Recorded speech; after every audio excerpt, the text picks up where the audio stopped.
Hey guys, this video is directed at leaders and those of you who want to become leaders. And please don't confuse title or position with leadership.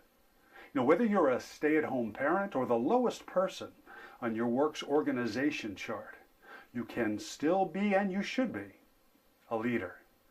Great leaders are highly driven people. They are difference makers.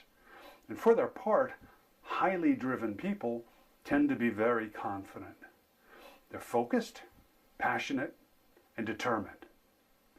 Leaders, true leaders, not managers, are highly driven. Leaders embody passion, purpose, and mission.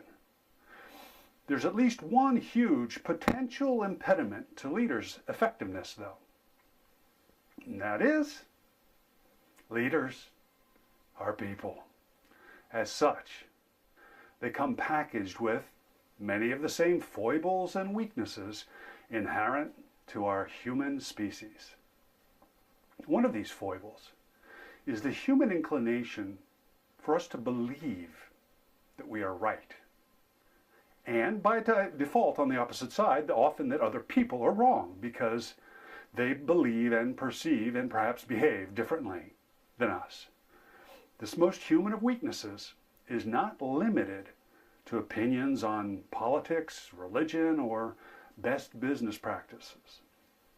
Whenever we want another person to change their behaviors, actions, or their results, we are in effect telling them, I am right and you're wrong. I've heard some psychological sciences experts say that they believe one of, perhaps the strongest human psychological drive is to be right. If you think about it, this makes sense. Our brains evolved over hundreds of thousands or more years as a survival tool for the savannah.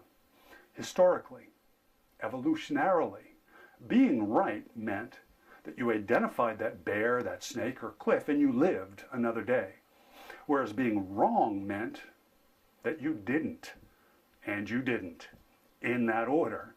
In other words, it meant that you didn't identify the threat, and as a result, you didn't live another day. So it's not just ego at play here, it's survival. It's hardwired into our brains. So leaders and managers, take the log out of your own eye before you take the speck out of your people's eyes. Be the change you wish to see. Practice what you preach. And if you could quantify specific mindset, motivation, behavior, and results that you expect from your people, much of which you can and should quantify and some of which you can't. Let's suppose that you want a level 80% or better performance from your people. Well, then you must consistently deliver a level 90% or better. Be the change you wish to see. Your world is changed by your example, not by your opinion.